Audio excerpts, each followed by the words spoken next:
الوطنيه اول بطوله درنا هذا العام، حيت عندنا بطوله عالميه غتكون في شهر 6 وخصنا الدراري ديالنا نكونوا واجدين باش يهزوا رايه المغرب هذيك البطوله العالميه.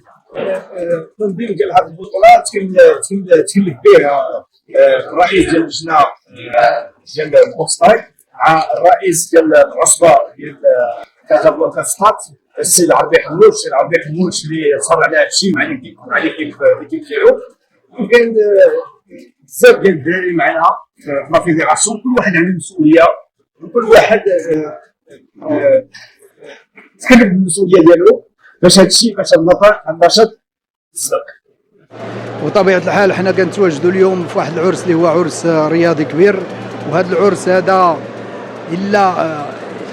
إلا نخليو أن المكتب الجامعي وكذلك كل مكونات الجامعة كتشيد به وكتشيد بالمستوى التقني اللي بان فيه وكذلك النجاح والإبهار اللي بان فيه. راه الإخوان كلهم متبعين هذه الأنشطة هذه، وبطبيعة الحال النجاح ديالو ما جاش من فراغ وإنما جاء من تضافر الجهود ديال مجموعة ديال المتدخلين، منهم المدربين، رؤساء الجمعيات، اللجنة المنظمة، كذلك الطاقم الطبي، وكذلك السلطات المحلية من الأمن الوطني، وكذلك الوقاية المدنية، وكذلك المندوبية ديال الصحة، وكذلك على المستوى العمالة ديال المدينة الجديدة. يعني الكل ساهم في إنجاح هذا العرس الرياضي، كنشكرهم كثير. وكنشكروا كذلك اللي ساهم بشكل كبير في تأسيس هذا المشهد هذا وهذه البطولة هذه هو رؤساء الجمعيات والمدربين والأبطال اللي ساهموا بشكل كبير بالتضحيات ديالهم بالمجهود ديالهم، اللي خلاو أن واحد العصارة ديال المجهود التقني بينوه فوق الحلبة،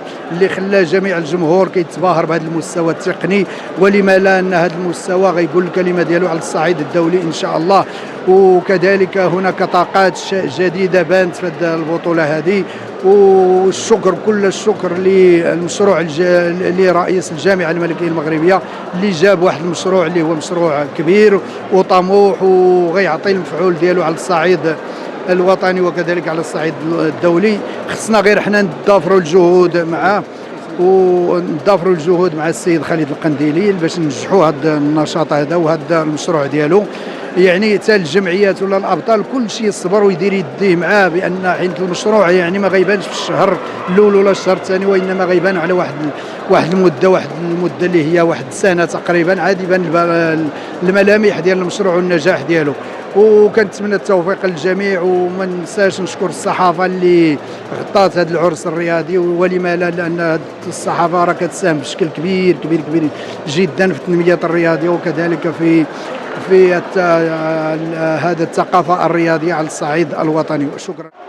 يشرفني تواجدي في قلب مدينه الجديده بمناسبه تنظيم البطوله الوطنيه لرياضه تاي بوكسين. صراحة البطولة كانت في أحسن مستوى تنظيميا وتقنيا، قاعة مهيئة، الحكام في مستوى، التنظيم دقيق من البداية إلى النهاية، وهذا الفضل كامل كيرجع الجامعة الملكية المغربية الكيك بوكسين تاي بوكسين واللجنة المنظمة. من هذا المنبر أود الشكر الحكام الأفاضل على نزاهتهم والمدربين على المجهود اللي بدوا مع الأبطال، وكلمات شكر من هذا المنبر للأبطال المشاركين، فأنتم فخر للرياضة المغربية.